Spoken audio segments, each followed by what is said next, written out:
மத்தியிலிருந்து பெரிய காரியங்களை செய்து இந்த மாதத்தை நமக்கு ஒரு ஆசீர்வாதமா மாற்றி கொடுக்கிறபடி எல்லாம் கரங்களை தட்டி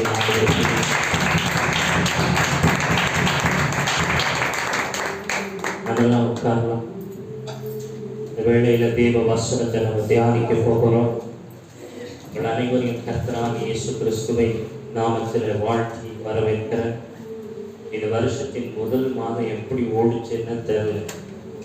ஆமாம், எப்படி போச்சுன்னே தெரியல. என்ன மாஸ்டர் முதல் மாசத்தை தொடங்கணும், அதுக்குள்ள அது போயிட்டு ஒவ்வொரு நாளும் இவ்வளோ வேகமாக போகுதுதான். ஆண்டவருக்கு முன்பாக நம்ம இருக்கிற ஒவ்வொரு பிள்ளைகளும் அந்த மாதத்தை யோசிச்சு பார்க்கும்போது ஒரு மாதம் எங்களுக்கு எவ்வளவு வேகமாக ஓடிட்டு இருக்கு என்று சொல்லி யோசிக்கிறதுக்கு நமக்கு தெரியாம போகும். நாட்களை அறிகிற அறிவு நமக்கு தேவை. ஏன்னா காலத்துல நம்ம இயேசு கூட அதிகமா இருக்கணும். இனி பார்த்தீங்கன்னா அநேகரோடு கூட அநேக காரியங்களுக்கு அதிகமா இருக்கும். இன்றைக்கு துன்பப்படுத்துகிறோடு கூட மோசே இருந்து சபைகளுக்காக சபை ஜனங்களுக்காக தேவனுக்கு சிறப்புல நின்றது போல இந்த மாதமும் நாம் அனைவரும் தேவனுக்கு சிறப்புல நிற்கிற ஒரு பிள்ளைகளா இருக்கணும். ஸோ அதனால இந்த வேத வார்த்தைகளை நம்ம தியானிக்க போகிறோம். இந்த நாளில் இந்த மாதம் துவக்கத்தில் ஆண்டவருடைய இருதயத்தில் போட்ட ஒரு வசனத்தை உங்களுக்காக நான் சொல்றேன். அந்த வார்த்தையை சொல்லி செபிக்க விரும்புகிறேன். வேதத்தில் ரோமர் எழுதிய நிருபத்தில் 8வது அதிகாரம் 30வது வசனத்தை நாம் வாசித்து தியானிக்க போகிறோம். எவர்களை முன் குறித்தாரோ அவர்களை அழைத்தும் இருக்கிறார். எவர்களை முன் குறித்தாரோ அவர்களை அழைத்தும் இருக்கிறார். எவர்களை அழைத்தாரோ அவர்களை நீதிமான்களாகியும் இருக்கிறார். எவர்களை அழைத்தாரோ அவர்களை நீதிமான் ஆக்கியிருக்கிறார். எவர்களை நீதிமான் எவர்களை நீதிமான் ஆக்கினாரோ அவர்களை மகிமையும் படுத்தியிருக்கிறார். அவர்களை மகிமையும் படுத்தியிருக்கிறார். எனக்கு பாருங்க, நம்மளை கர்த்தர் அழைத்திருக்கிறத உறுதிப்படுத்துகிறார். ஆண்டவர் நம்மளை அழைச்சிருக்கிறார். நமக்கு ஆண்டவர் கொடுத்திருக்கிற ஒரு பெரிய ஒரு ஸ்லாக்கியம், ஒரு பாக்கியம் நம்ம கர்த்தரோடு இருக்கிறோம். இன்னைக்கு ஆண்டவருக்குள்ள நம்ம ஒருவேளை அழைக்கப்பட்டவர்களா இருக்கலாம், தெரிந்து கொள்ளப்பட்டவர்களா இருக்கலாம். அழைக்கப்பட்டவர்களா இருக்கலாம், தெரிந்து கொள்ளப்பட்டவர்களா இருக்கலாம். ஆனா அழைக்கப்பட்டவர்களா இருந்தாலும் தெரிந்து கொள்ளப்பட்டவர்களா இருந்தாலும் நம்ம கர்த்தரோடு இருக்கிறோம். எத்தனை பேருக்கு ஆண்டவரோடு இருக்கிறதுக்கு சந்தோஷமா இருக்குது? இன்னைக்கு ஆண்டவரோடு கூட நம்ம இருக்கிறோம், தேவனோடு கூட இருக்கிறோம், தேவனுடைய சித்தத்துக்குள்ளாக இருக்கிறோம். அதான் பெரிய பாக்கியம். நம்ம வெளியே இருந்தா, நம்ம தேவனோடு கூட இல்லாத இருந்தா, இந்த காலத்துல, இந்த கொடிய காலத்துல நம்மை காக்கிறவரும் நம்மை நடத்துகிறவரும் நம்மை ஆதரிக்கிறவரும் நமக்கு துணை செய்கிற ஒரு கர்த்தர் இருக்கிறார் என்பதை நம்ம உணர்ந்திருக்க முடியாது. நம்ம ஒவ்வொரு நாளும் அதை ருசி பார்க்கிறோம். ஆண்டவர் நமக்கு துணையா இருக்கிறத பார்க்கிறோம்.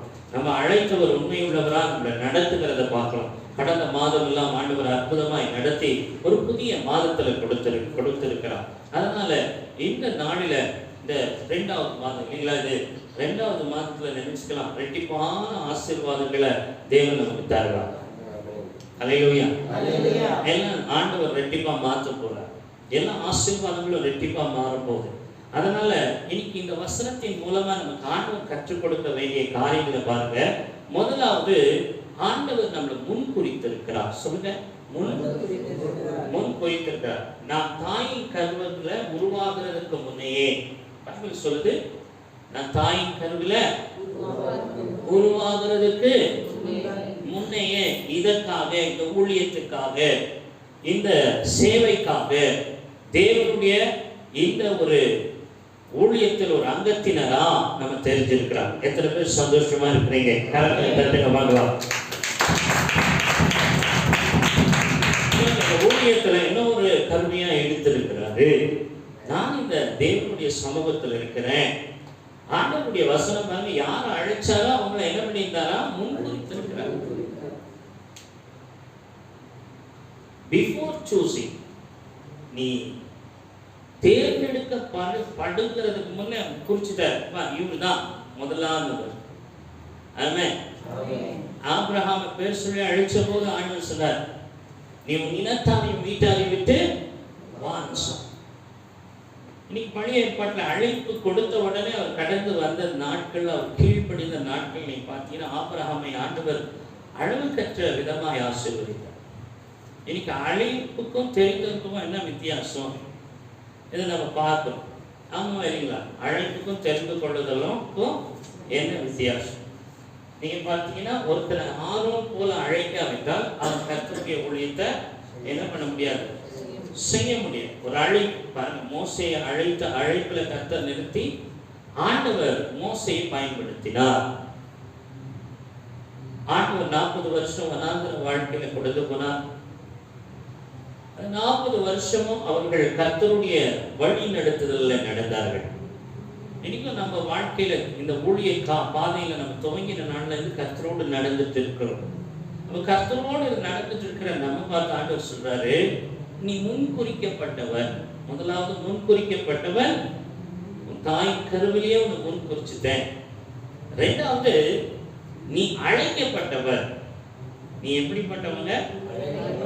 ஆபிரகாம், ஆண்டவர் ஈசாக்கு, யாக்கோபு, நீங்க பார்த்தீங்கன்னா இவர்கள் எல்லாம் ஒரு சந்ததியா அழைத்து வழி நடத்தினதே.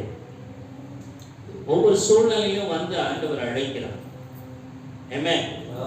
உன்னையும் பேர் சொல்லி அழைக்கிறார். ஆண்டவர் மோசையை அழைத்த நாட்களிலிருந்து வழி நடத்தி வந்தார். உன்னையும் வழி நடத்த அழைக்கிறார். அப்போ அழைப்பு ஒரு மனுஷனை கர்த்தருடைய சித்தத்தின்படி வழி நடத்தும், தம்முடைய ஜனங்களை நடத்தக்கூடிய ஒரு அழைப்பு. சொல்லுங்க, தம்முடைய ஜனங்களை நடத்தக்கூடிய ஒரு அழைப்பு.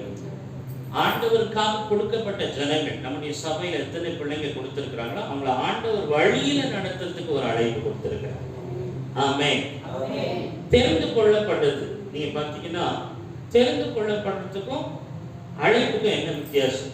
நீங்க பார்த்தீங்கன்னா வேதத்துல மத்தேயு 9:9 நீங்க வாசிக்கும் போது அந்த இடத்துல ஒரு மனுஷனை ஆண்டவர் அழைக்கிறார். எடுத்து வாசிக்க கேட்கலாம். மத்தேயு 9:9 படி. இயேசு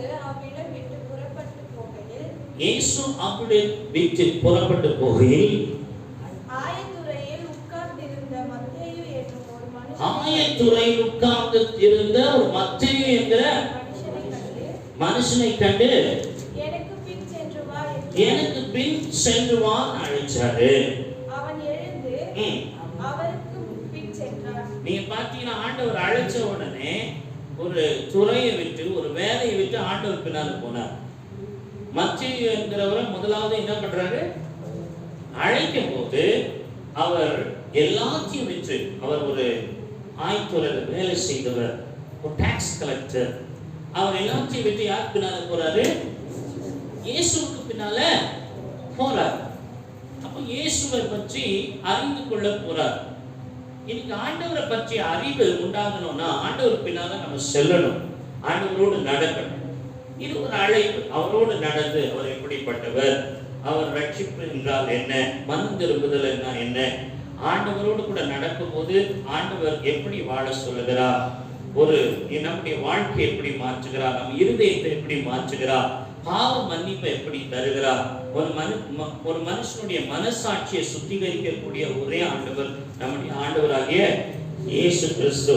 மனதை சுத்திகரிக்கிறதுக்காக அவர் சரீரத்தை ஒப்பு கொடுத்து தன் சரீரத்தின் மூலமாய் உண்டாகிற அந்த விடுதல், தன் சரீரத்தை ஜீவ பலியா அர்ப்பணித்ததுனால அந்த ஆவி ஆத்மா சரீரத்தில் உண்டாகிற ஒரு விடுதல், மனசாட்சியில ஒரு விடுதல்.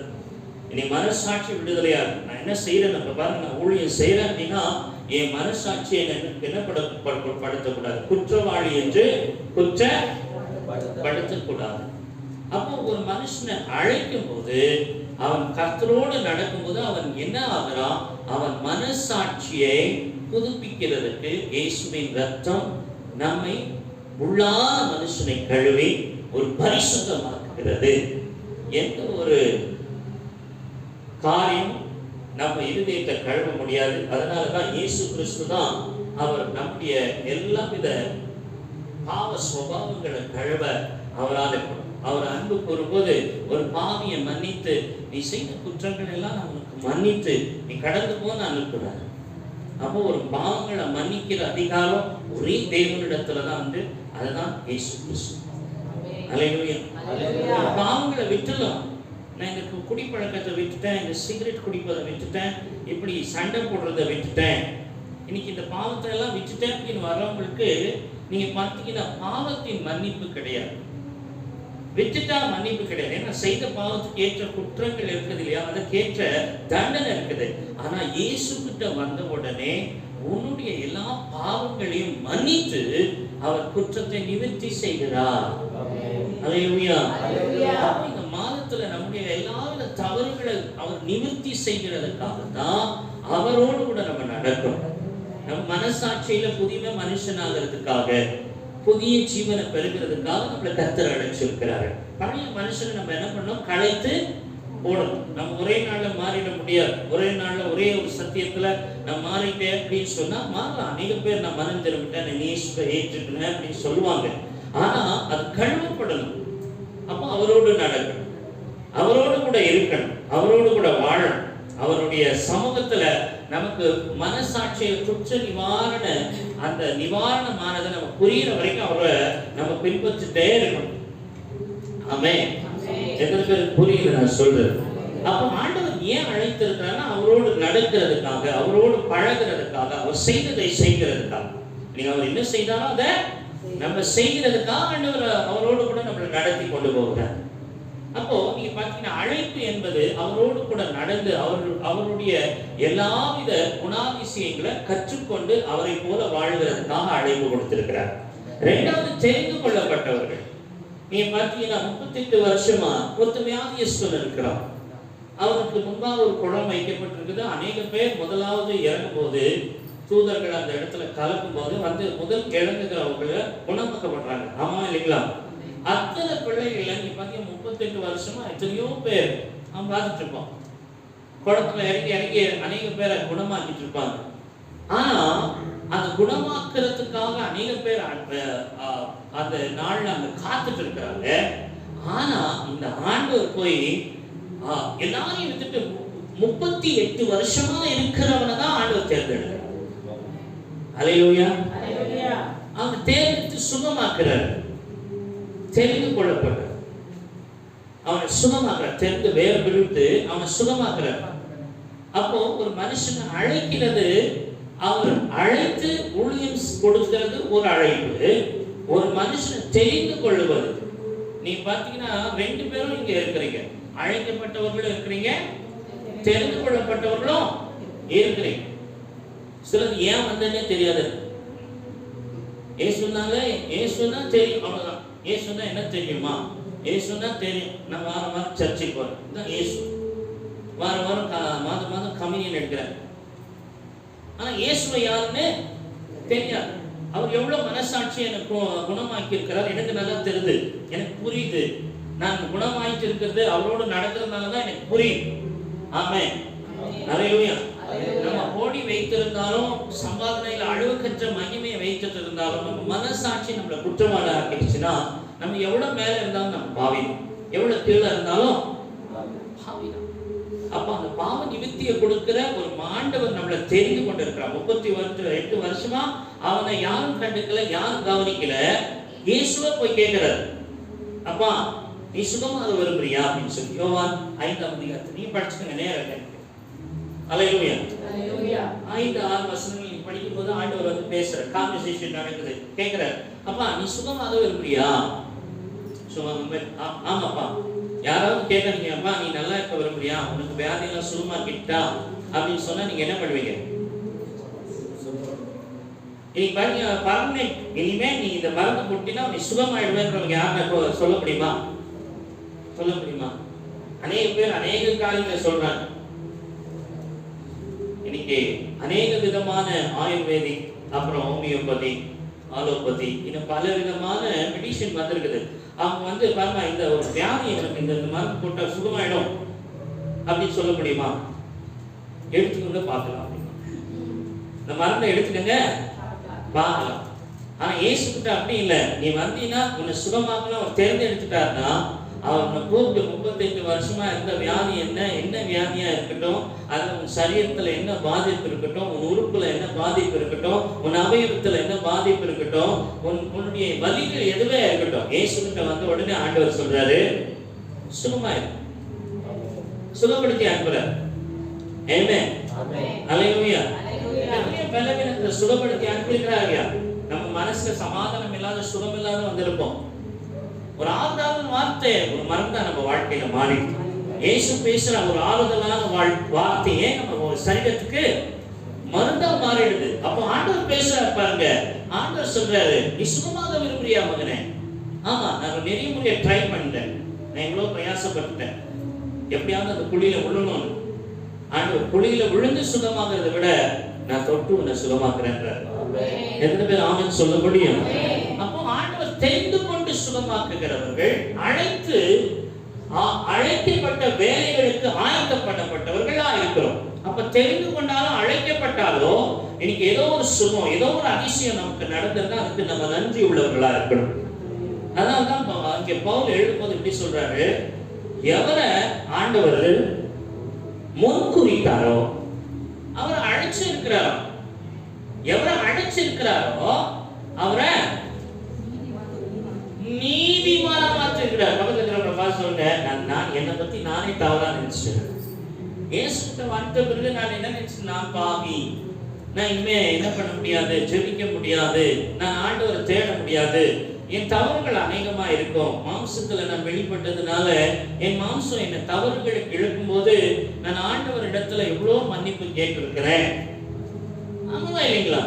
இன்னைக்கு நம்ம சிந்தனை பாவம் செய்து, நம்முடைய பார்வை பாவம் செய்து, நம்முடைய வழிகள் பாவமா இருக்குது, நீதியா நடந்து கொள்ள முடியல. ஆனா ஆண்டவர் அப்படி அநீதியில் இருந்த நம்மள ஆண்டவர் தெரிஞ்சுக்கிறார். அப்படி அநீதியில் இருந்த நம்மளை தெரிஞ்சு நீதிமான மாற்றார். இன்னைக்கு ஒரு மனுஷன் நீதிமான் மாற்றுகிறது எது தெரியுமா? ரோமர் 5:1 சொல்லுகிறது, அவர் ரத்தத்தினாலே நம்ம நீதிமான் ஆக்கப்படுகிறோம். அவரை விசுவாசிக்கிறதுனால, நம்ம அவரை விசுவாசித்து அவர் ரத்தத்தினால், அப்படின்னு நம்ம எழுதியிருக்கு. படிமா யாராவது? இவ்விதமாக நாம் விசுவாசத்தினாலே நீதிமான்களாக்கப்பட்டிருக்கிறபடியால் நம்முடைய கர்த்தராகிய இயேசு கிறிஸ்து மூலமாய் தேவனிடத்தில் சமாதானம் பெற்றிருக்கிறோம். பாருங்க, ஒரு மனுஷனை ஆண்டவர் விசுவாசத்தினாலே நீதிமானாக்கி இருக்கிறார். 5:9 சொல்லுது, அவர் ரத்தத்தினால நம்மளை நீதிமானாக்கிறார். ஆமா இல்லைங்களா? விசுவாசத்தினாலே முதலாவது நம்ம நீதிமான்களாக்கப்படுகிறோம். அப்போ ஆண்டவரை விசுவாசிக்கிறது எப்படி விசுவாசிக்கிறோம்?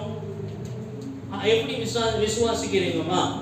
ஆண்டவர் நம்முடைய சொந்த ரட்சகர், உன்னதமான மறைவில நான் இருக்கிறேன், சர்வ வல்லவருடைய நிழல்ல வந்திருக்கிறேன், அதனால ஆண்டவர் என்ன ரட்சிப்பார். அப்ப ஆண்டவர் ரட்சிப்பாருன்னா நமக்கு எத்தனையோ ஆபத்துகள் இருக்கு, எத்தனையோ பாவங்கள் இருக்கு, எத்தனையோ விதமான எதிர்ப்புகள் இருக்கு. சத்துரு வெள்ளம் போல வந்து யார விழுங்கலான்னு காத்துட்டு இருக்கிறான், அவனுக்கு பாதுகாக்கப்படணும். ஆமா இல்லைங்களா?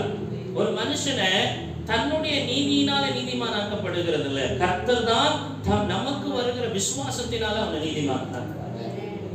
இரண்டாவது சொல்லுது, ஒரு மனுஷன் தன் பாவங்களை அறிக்கையிட்டு, அவனுடைய அநீதிகளை அறிக்கையிட்டு இனிமே அதை செய்ய மாட்டேன்னு சொல்லி அவன் அறிக்கை பண்ணின பிறகு அவன் இயேசுவின் ரத்தத்தினால் ஒரு கழுவப்பட்ட ஒரு அனுபவம் வந்த உடனேயே அவன் நீதிமானாகிறான். அப்போ ஒரு மனுஷன் நீதிமானாகணும்னா அவன் பாவத்தை அறிக்கையிட்டு அவன் அதை விட்டு விடணும். நீதிமொழி 28:11 சொல்லுகிறது. 1 யோவான் 1:9 சொல்லுகிறது, தன் பாவங்களை அறிக்கையிட்டு விட்டு விட்டுகிறவனுக்கோ ஆண்டவர் என்ன பண்றார்? இரக்கம் பாராட்டி அவனை என்னமா மாற்றுறாரு? நீதிமானா.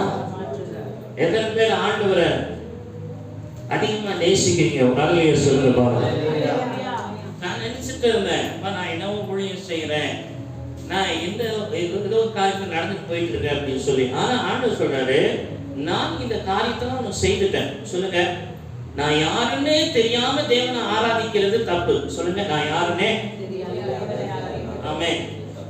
என்னை என்னவா மாத்தி இருக்கிறார் என்பதை நம்ம பார்க்கணும். என் ஆண்டவரின் வாழ்க்கை இயேசுவோடு வந்த பிறகு என்னவா மாற்றி இருக்கிறாரு, எப்படி மாறி இருக்கிறேன், ஆமென். என்ன ஆண்டவர் தெரிந்து கொண்டார். அவர் முன் குறித்துட்ட பிறகு அழைச்சிட்ட பிறகு ஆண்டவர் என்னவா மாத்திட்டார்? சொல்லுங்க, நான் மாறி இருக்கிறேமா? நான் நீதியில இருக்கிறேன். அநீதி செய்ய முடியாது, பாவம் செய்ய முடியாது, அக்கிரமம் செய்ய முடியாது, அநியாயம் செய்ய முடியாது. என்ன ஆண்டவர் தன் நீதியின் பாதையில என்ன நடத்துகிறார்? என்ன எப்படி நடத்துறாங்க?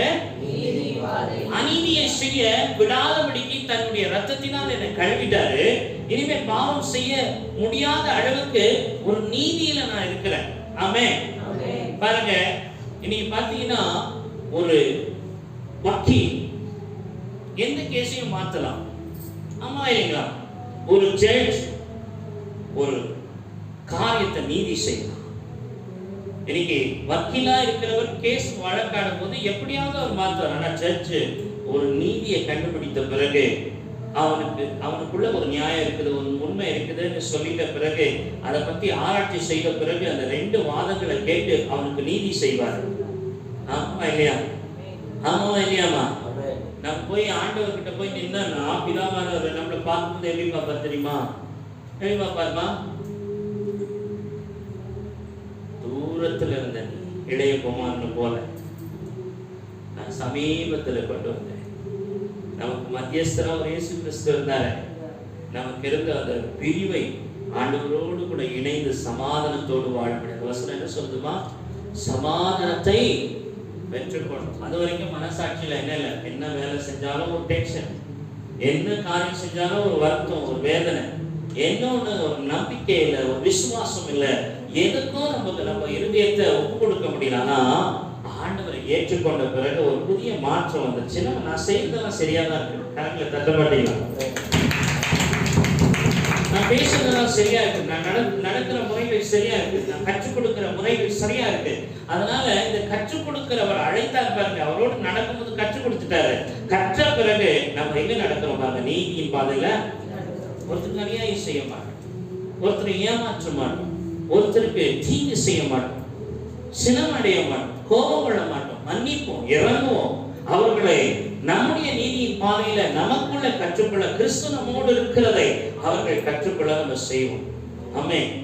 இன்னைக்கு பாத்தீங்கன்னா நம்ம ஒவ்வொரு முதல் தேதியிலும் ஆசீர்வாதம் பேசுறது. நான் என்ன ஆசீர்வதிக்கப்பட்டிருக்கிறேன்னு பேசியிருக்கிறோம். சொல்லுங்க, நம்ம என்ன ஆசீர்வதிக்கப்பட்டிருக்கிறோம்? நம்ம ஆண்டவரால் முன்குறிக்கப்பட்டிருக்கிறோம். இரண்டாவது அழைக்கப்பட்டிருக்கிறோம். மூன்றாவது நீதிமானா மாற்றப்பட்டோம். விசுவாசத்தால நீதிமானா இயேசுவின் ரத்தம் கழுவப்பட்டதுனால நீதிமானா மாற்றேன். பாதுகாப்பு என்ன இருக்குது? இயேசுவின் ரத்தத்தின் பாதுகாப்பு இருக்குது. அதனால அநீதி செய்ய மாட்டோம், அக்கிரமம் செய்ய மாட்டோம், நீதிமானா நடக்க பழகி கொண்டு இருக்கிறோம். அதுதான் ஆண்டவருடைய சர்ச்சில் என்னதான் கற்றுக்கினேன்னா, இல்ல குறை சொல்றதை கற்றுக்கினேன், இல்ல ஏதோ ஒரு தீங்கு செய்யறதை கற்றுக்கினேன், தூங்க கற்றுக்கினேன். சில பேர் சர்ச்சில் தூங்க கற்றுக்கிறாங்க. எக்ஸ்பீரியன்ஸ் ஆஃப் சிட்டிங் ஸ்லீப்பிங் கற்றுக்கிட்டாங்க. எங்க ஆண்டவர் நமக்கு என்ன கற்றுக் கொடுத்திருக்கிறாங்கன்னா, how to be a righteous person in the God. ஆண்டவருக்குள்ள எப்படி நீதியாய் வாழ்கிறது. ஆமென். அதனால ஆண்டவரே நீ கற்பாரே, அவரிடத்தில் அநீதி இல்லை. அவரோட நடக்கும்போது தப்பு செய்யறதுக்கு முடியாதுமா. நான் என்ன பார்ப்பாரு? ஆமென். நான் மேல ஏறினாலும் பார்ப்பார், கீழே இறங்கினாலும், கீழே காசு வாங்கினாலும் பார்ப்பார், மேல இருந்து காசு வாங்கினாலும் பார்ப்பார். நான் அநியாயமா யாருக்கிட்டையும் எதையும் யாருக்கும் அநியாயமோ ஒருத்தரையும் ஏமாற்றமோ, ஏன்னா அது நீதிமானா மாறி நான் அதன் வழியில நடக்கும்போது எல்லாத்தையும் நீதியில நடத்துவோம். அதுக்கு அடுத்ததா சொல்லுது, அவரே நம்ம மகிமைப்படுத்துறார். ஆமென். இன்னைக்கு விசுவாச வாழ்க்கையில அவரே நம்ம மகிமைப்படுத்துறார். எப்படி மகிமைப்படுத்துறார் அப்படின்னு சொன்னா, தேவ வசனம் அப்படியே சொல்லுது, ஆபிரகாம் அழைச்சு சொன்னார், நான் உன் பேரை பெருமை படுத்துவேன். அப்ப ஆபிரகாம் அறிமுகம் இல்லாத இன்னைக்கு ஏதோ ஒரு கிராமத்திலேயோ ஏதோ ஒரு சின்ன ஒரு பட்டணத்திலேயோ வாழ்ந்து இருக்கிற ஒரு மனுஷனை கர்த்தர் உலகத்துக்கு அறிமுகப்படுத்துறார். ஒரு ஊழியக்காரர் சொல்றார், பிரபல ஊழியக்காரர், நல்ல பாடல்கள் எழுதுகிற ஒரு பிரபல ஊழியக்காரர். நான் ஒரு கிராமத்துல, சின்ன கிராமத்துல பிறந்தேன். அந்த கிராமத்துல எனக்கு யாரும் அறிமுகம் இல்லை, யாரும் எனக்கு தெரியாது. ஆனா அங்க இருந்த என்ன எங்க வச்சிருக்கிறார் தெரியுமா? உலகமே இப்ப எனக்கு தெரியும். உலகமே என்ன தெரியும். இந்த அளவுக்கு மகிமைப்படுத்திருக்கிறார். ஹல்லேலூயா. ஹல்லேலூயா. நீங்க ஆண்டவர் உன்னை உயர்த்தும். ஆமென். நீங்க சர்டிபிகேட் அடுத்ததா எத்தனையோ போஸ்ட் இருக்கலாம், டாக்டரேட் இருக்கலாம். ஆமா இல்லைங்களா?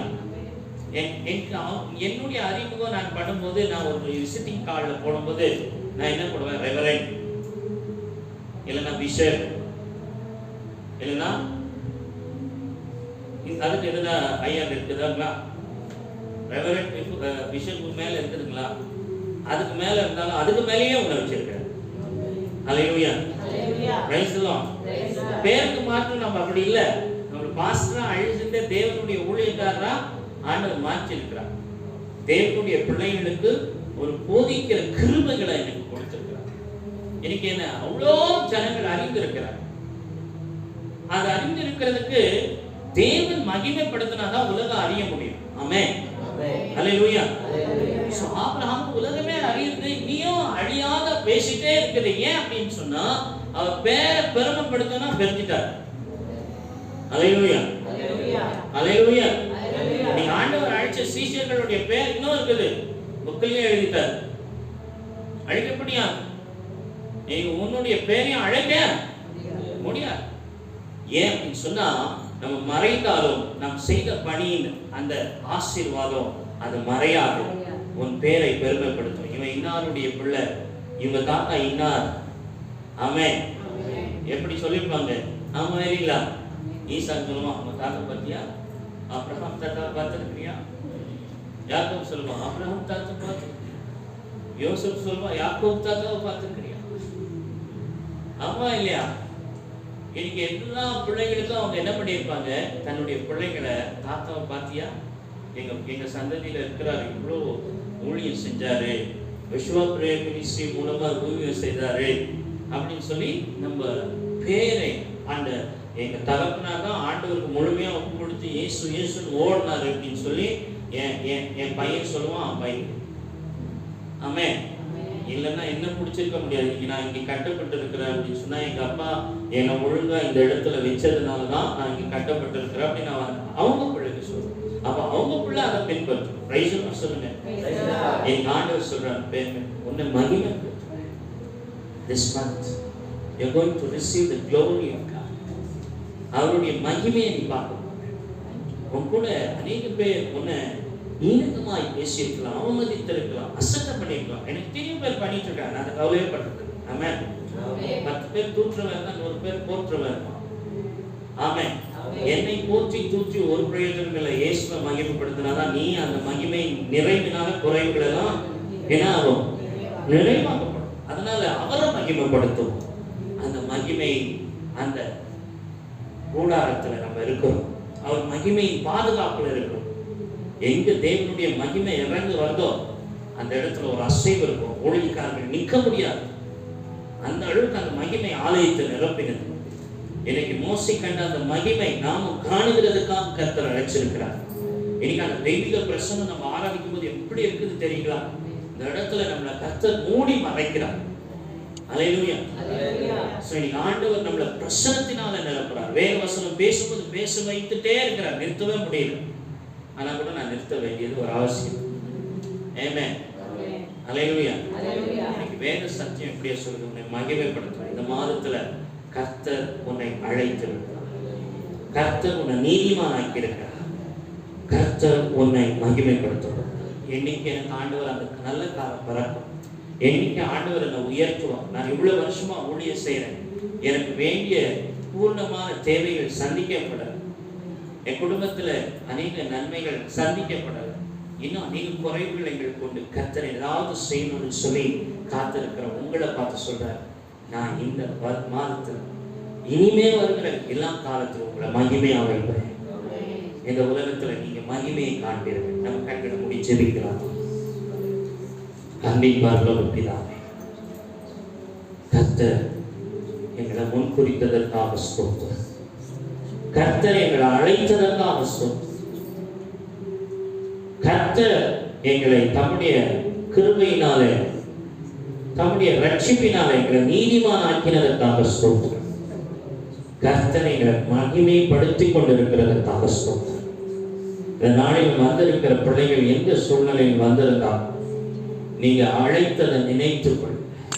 அந்த அழைப்புக்கு பாத்திரமாய் நீங்க உங்க பிள்ளைகளை நடத்துங்க. அந்த அழைப்புக்கு பாத்திரமா நடத்து.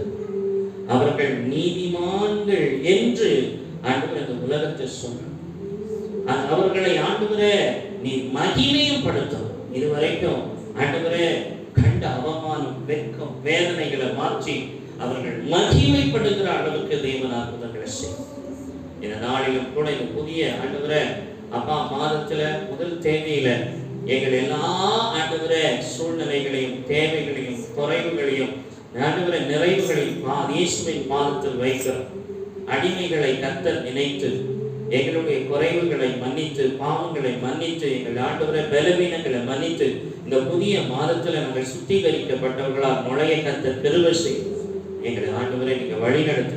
உங்களுடைய மகிமை ஆண்டவரை பிரசன்னம் மோசேயின் முகத்துல தெரிந்தது போல அநேக ஜனங்கள் ஆண்டவரை இந்த முகத்தில் தேவ மகிமையை பார்க்கட்டும், தேவனுடைய பிரசன்னத்தை பார்க்கட்டும், அற்புத அடையாளங்கள் நடக்கட்டும், குறைவுகள் மாறட்டும், கண்ணீர்கள் மாறட்டும், வியாதிகள் மாறட்டும். ஒவ்வொரு பிள்ளைகள் ஜெபிக்க கேட்டுக்கொண்ட ஒவ்வொரு காரியத்திலும் தேவன் அற்புதங்களை செய்யும். ஒவ்வொருவரையும் ஆசீர்வதி. இந்த மாதத்தின் ஆண்டவரை அப்பா துவக்கத்துல உம்முடைய பாதத்துல எங்களை ஆண்டவரை விழுந்து நாங்கள் ஆண்டவரை எங்களை விட்டுக் கொடுக்கிறோம். எங்களை நடத்தும் ஆசீர்வதியும். வந்திருக்கிற ஒவ்வொரு பிள்ளைகளுடைய தனிப்பட்ட ஜெபங்கள், தனிப்பட்ட வாழ்க்கைகள்ல நீங்க இருந்து அற்புதங்களை செய்யும். ஆசீர்வதிங்க. ஒரு நன்மையும் குறைபடாதபடி செய்ய இயேசு கிறிஸ்துவின் நாமத்தில் ஜெபிக்கிறோம் பிதாவே. ஆமென், ஆமென்.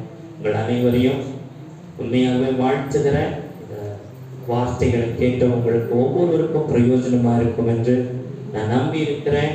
இதை நிமித்தம் வார்த்தைகளை கேட்ட ஒவ்வொருவரும் ஆசீர்வதிக்கப்படுவீர்கள். உங்க வாழ்க்கையில கர்த்தர் இருந்து பெரிய காரியங்களை செய்வார். God bless you.